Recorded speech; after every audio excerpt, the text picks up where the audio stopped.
All right, well, hello everybody. Welcome to a brand new episode of Mason's Musings. We are back. I took a lovely 3-week holiday to just recoup and everything, but enough about me. Right. Well, enough about me. Let's talk about one of my many musings, the super duper Minnie Cooper from RuPaul's Drag Race Down Under Season 2 and Australia's Got Talent Season 8. How are you? Mason, can you reintroduce me? I am now Dame Minnie Cooper. Oh, Dame Minnie Cooper. Oh, excuse me. I was inducted to the Hall of Fame last year for all the years of work I've done in drag. I know the drag race community, the drag race world. What are they called? I don't know. But any of the fans don't realise I've had a 22-year career. And I'm actually quite good. You wouldn't know from that show, though. Oh, well, let's talk about the show. Speaking about the show. When you walked into the workroom, how was that feeling for you?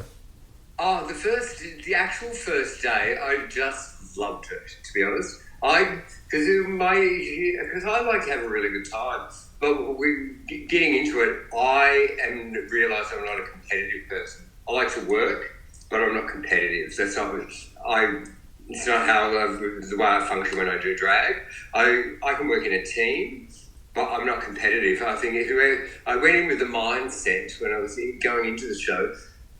However well I go is great, and whoever else wins obviously deserves it. Because I can build other people. I don't have to knock someone down to make myself feel better. Do you know what I mean? Yeah. But I've had success in my life, unlike many of the other contestants. Well, speaking of like when you went on to the show, a lot of people, not me, but a lot of the younger fans online, they had said that you kind of left a little sour taste in their mouth with your interactions with other queens. Do you think the edit portrayed you like how you are, or was it misconstrued a bit for you? Well, okay, let me put it like this. Actually, I'm going to give you a little bit of insight with the Pamara thing, actually. And Pamara and I are now friends. She's like in my top 3 of my Drag Race cast, actually. Would you believe it? Oh, wow. Actually, she's grown as well. Doing Drag Race changes you. You don't come out the same person. Going in and coming out. Because for Pamara and I, it was traumatic for both of us in different ways. And the way you process that. And we've both come out. She's learned stuff. I've learned stuff about myself. And at the time of the show, hence the iconic comment, I don't care if she does drag her to take, she's paid for it. That was not given in any context. And it was actually edited out, actually. Because Pamara put it up and I said, I'm so sorry you had to hear that. That was not meant for you to hear. I said, there were only 2 people in that conversation who told you. And Pamara wouldn't tell me. And I said, well, that's not if you're not going to tell me, that's on them. Because I can own that. But also there was much more to that conversation. I was the tagline. I wasn't even talking about you, Pamara. I was listening.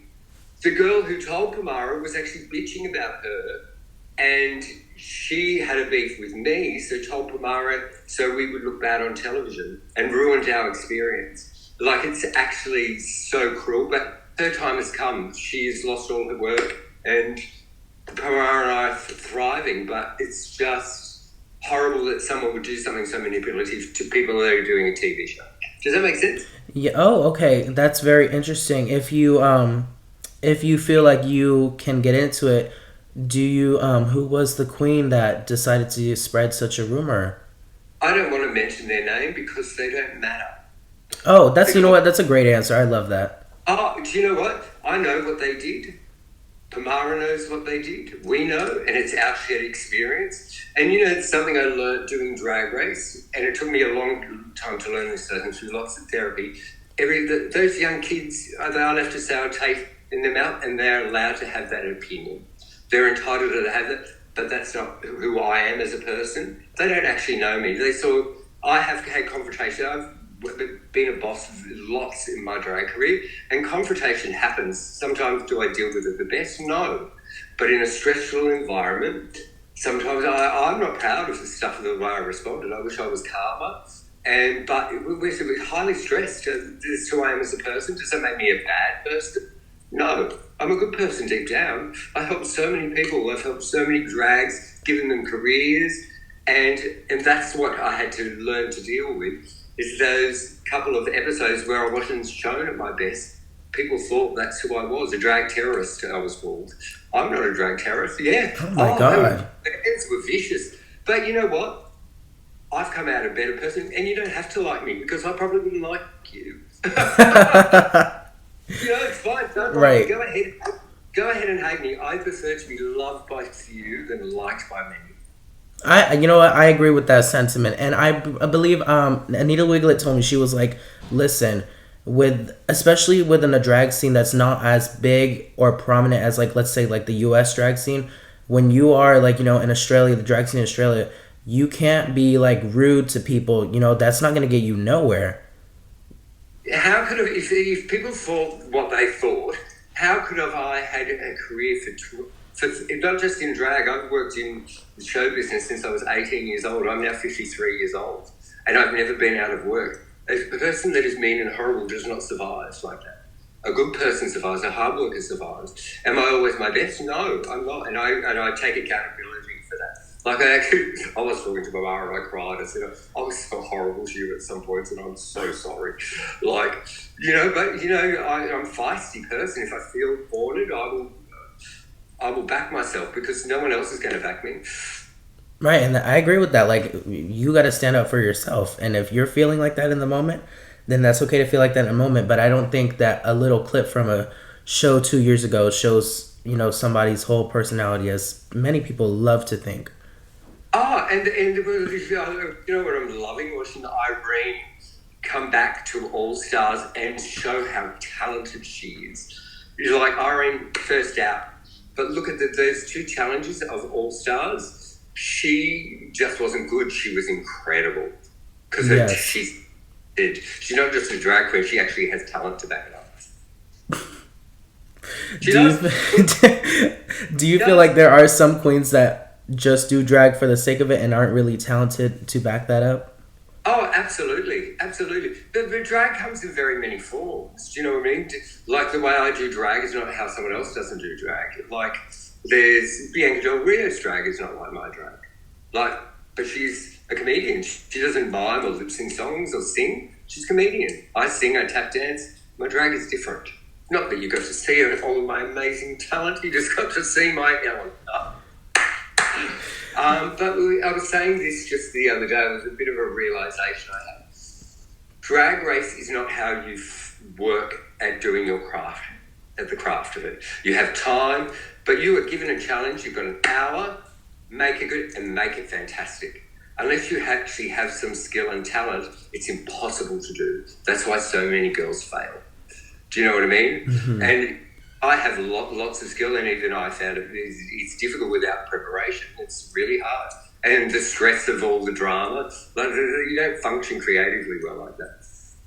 Yeah, a lot of people seem to think that Drag Race is, a perfect showing of what drag is. No one is doing that. No girl that does lip syncs at the club, no one has these $1,000 outfits to lip sync in, do 6 numbers, and nobody's doing that. And you know what's really fascinating? I know people hate my lip sync, right? But here's the way in all my drag how I think it when I perform, right?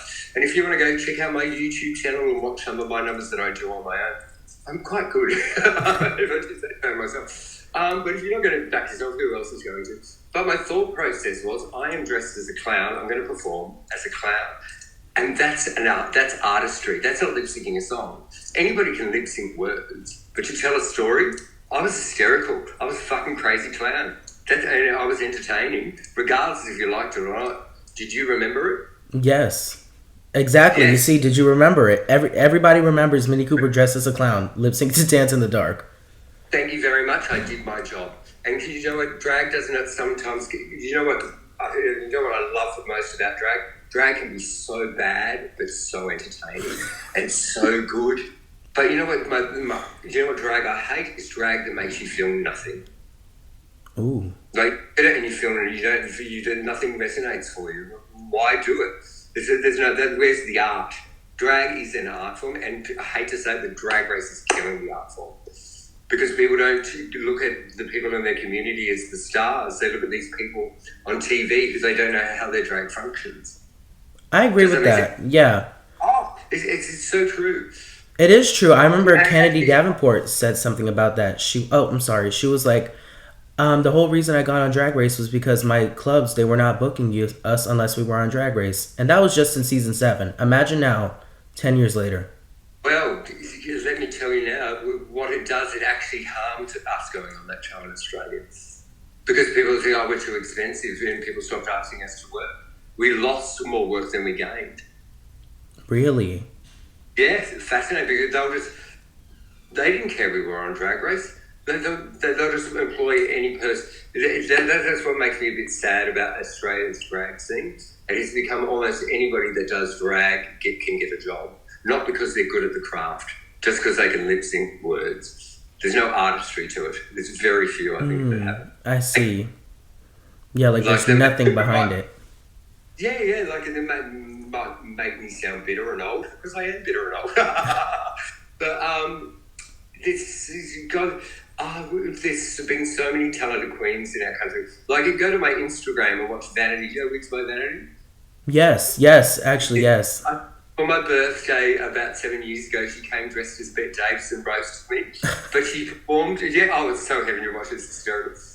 But she at the beginning, she did Betty Davis' eyes as a monologue, the song Betty Davis. It's art, it's artistry, that's drag. It's entertaining, it's engaging, there's thought behind it. It's just magnificent. And never been on Drag Race, but one of the best we have. Like, incredible. Yeah, and I don't think people need to go on Drag Race to show like what they have, because if you're good being a local scene, and that's how I don't understand how people even think that in order to be a good drag queen you need to go on Drag Race. This is not how drag started. It was a little secret niche thing. I don't know how it got so mainstream so fast.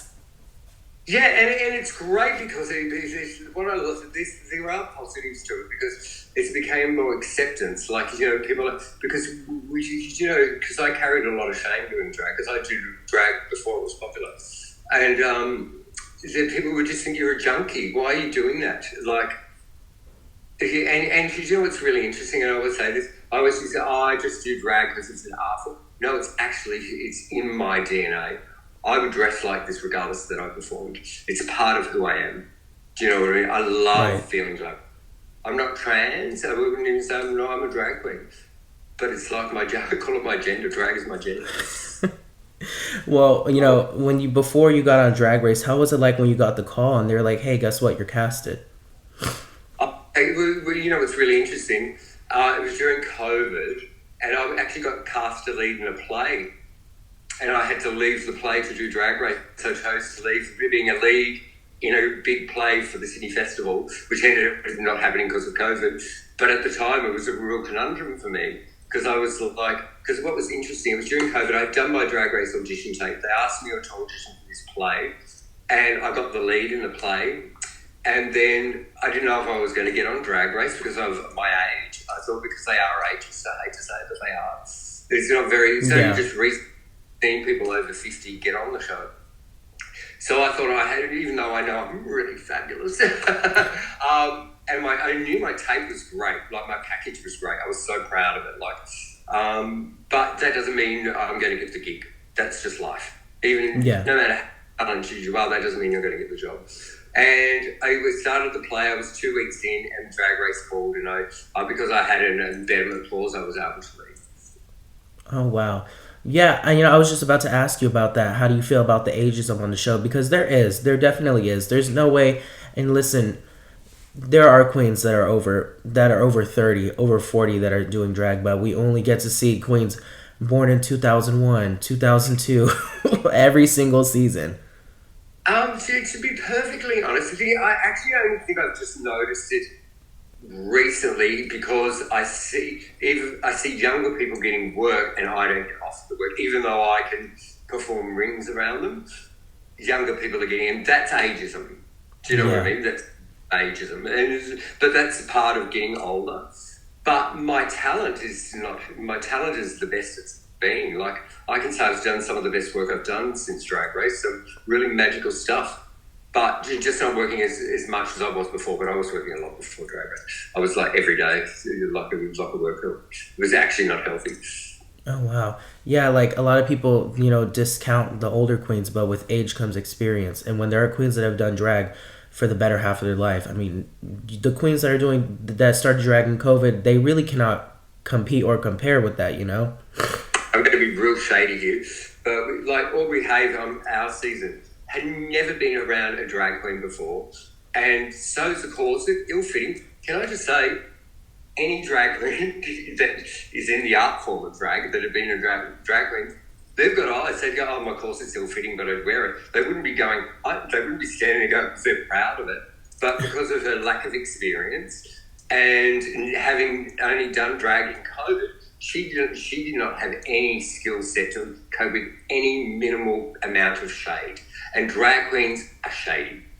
Do you know what I Yes. mean? Drag queens were not meant to be nice. They were originally looked as nasty.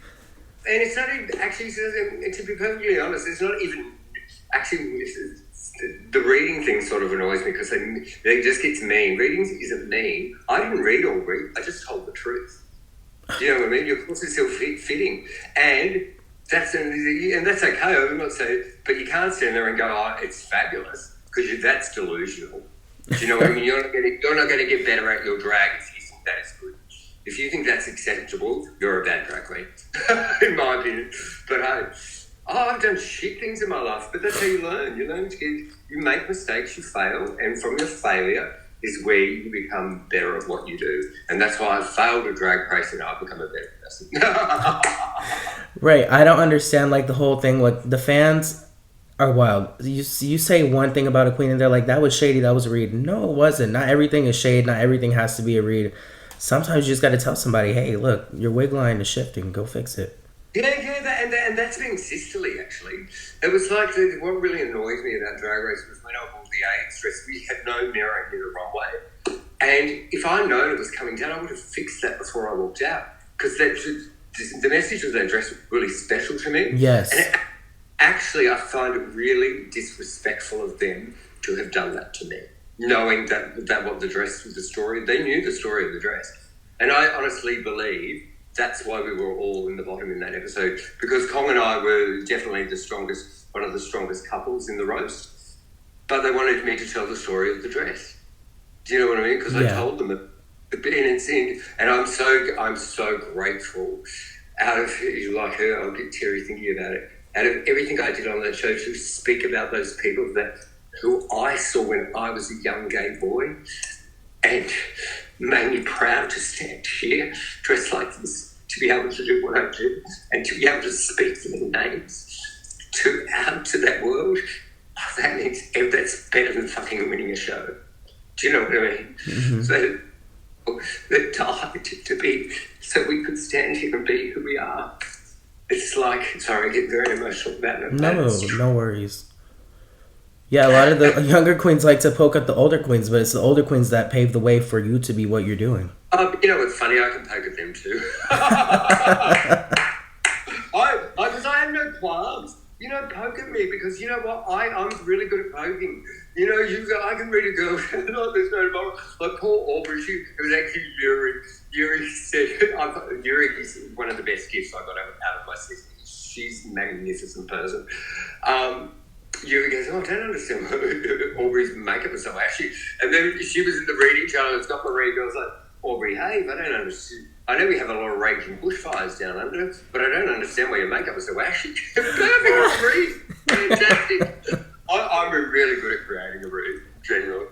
Man, it's all like fun. And, as I said, like, the fans are always asking, "We want old Drag Race back." But the second you get, like, an older queen that is, like, a little shady here and there, then they're like, "We don't want it." Well, pick and choose. What do you want? Well, and it's different.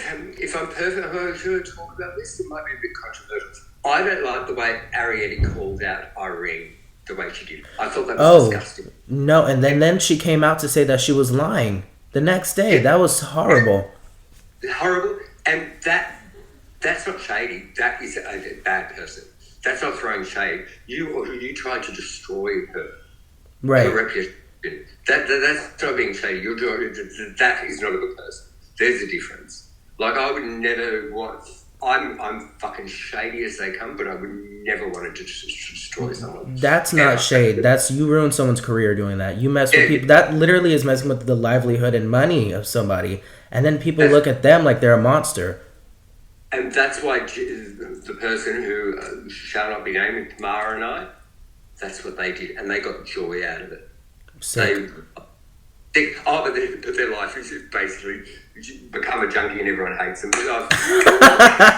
Well, karma gets people. And you know what the thing is with Arietti is that in the United States here, there's already a lot of legislation drawn up about drag queens being predators to children. So when you call somebody that's a drag queen a predator and say that they date prepubescent people, that's fucked up. So, and you mess it up for everybody. So dangerous. But just even with the mirror message she left, so like that was so hurtful. Like my mirror message was shady, but it wasn't hurtful. I just thank the people that were kind to me on the show, and they still do. I think it's just. And you know what was funny? They were shady, the producers. That was not my intention. I was so upset. I just thanked them, and they used that against me to look like shady. But it's sort of heaven, though. It's really that wasn't my intention. But are you going to thank the people that you did not have fun with on a show? Right. But I don't know, yeah. Everyone's like, but then like people like her will have a platform, and I'm like, I don't understand. Like this, that really gets crazy. Like the mirror message. This is your last moment on television, right? And you want to use it to attack somebody else. Yeah. And mind you, they went on to win anyway, so. Yeah, I know, fuck her.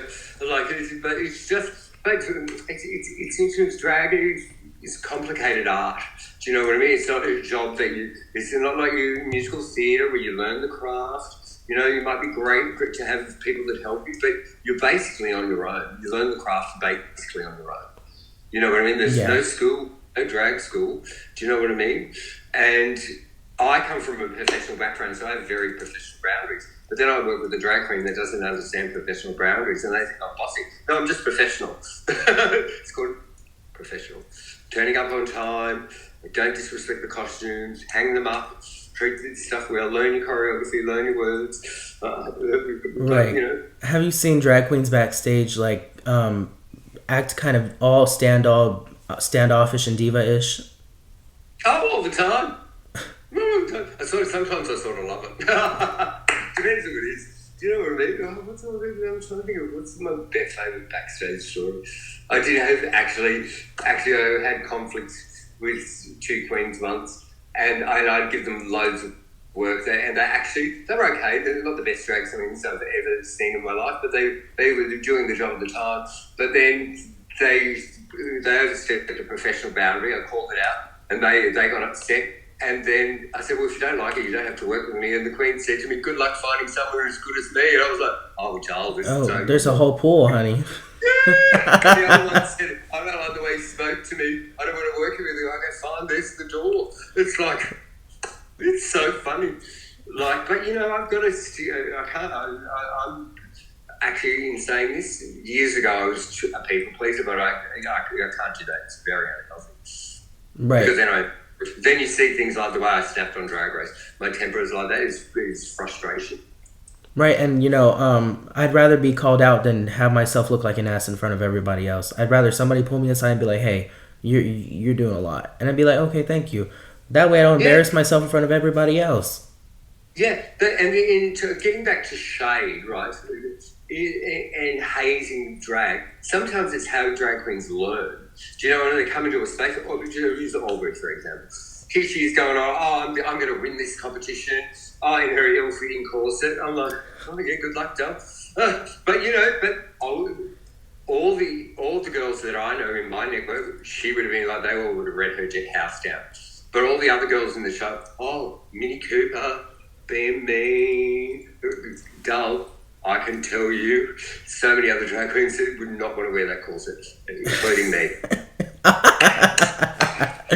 I'm happy with my stabled outfit. Thank you very much, Aubrey. I loved my outfit. It wasn't the best, but I thought it was so camp. It was camp.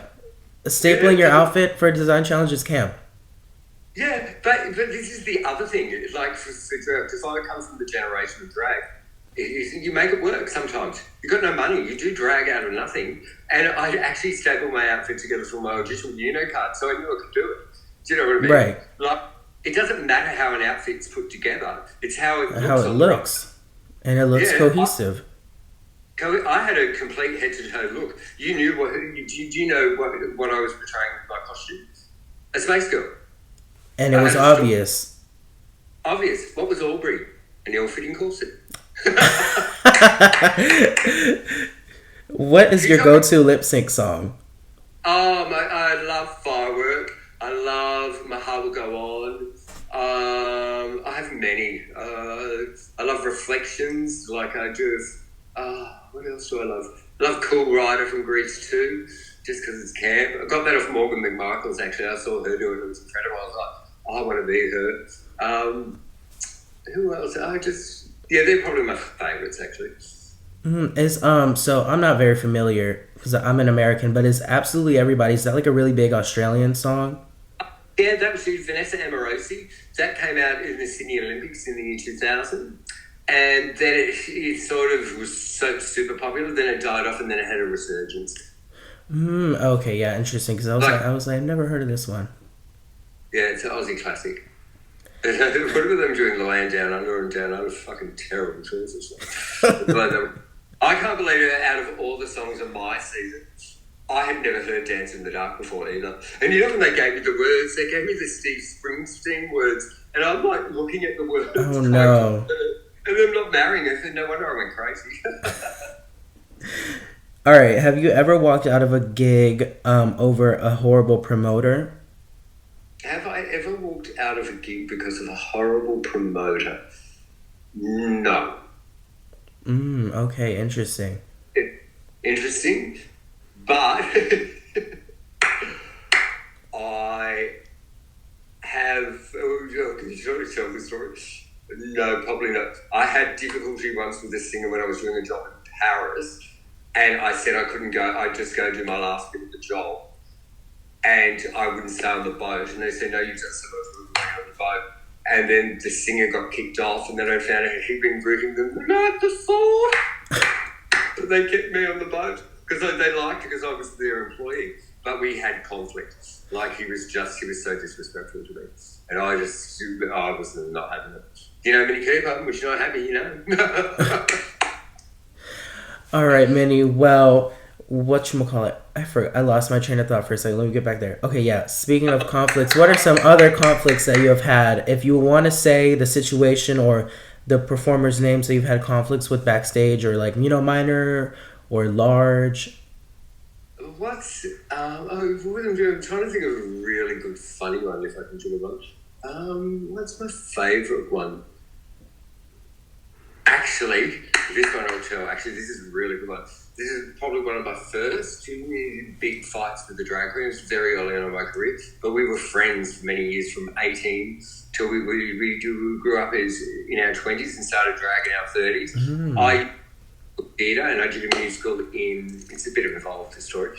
Did a musical in New Zealand called Hot Shoe Shuffle, came back, that was back in the days where we got paid cash. I put it in my drawer, went to Adelaide to do a job for Disney, came back, and my flatmate said the house had been broken into. Many years later, they told me they stole the money. Then I was like, oh, you're my friend, I love you, just pay the money back. They never paid it back. I was getting frustrated. And a friend of mine said, what's more important, the friendship or the money? I said, the friendship. He goes, you don't have the money anymore, give it up. Keep your friendship. Did that. Then we started doing drag. And then this one night, my gloves went missing. I go, has anyone got my gloves? And this drag queen had my gloves. And I said, oh, it wouldn't be the first time he's stolen something. The following day, had written me a rant and told me that I was the worst person. This is my best friend, who I consider the closest person, and told me that I made them feel this big. I was destroyed. And then we got into Facebook wars and stuff. And I go, well, I say their name. Yeah, I don't care. Their drag name is Kitty Glitter. And they trolled me on Facebook. This social media was very new. And put all my insecurities out on the internet. Oh, what the hell? Oh, yeah, really. It was like, I pick them. I really pick them, I do. And then I decided, you know what, I've had enough. Get ready for it. This is pretty ferocious. I got Hello Kitty drawings that were shot off the internet and started posting them. And they're going, Minnie, what are you doing? And then I saw them in the street. They were posting Minnie Cooper car crashing. And then I saw them in the street. You want to fucking play? Let's go.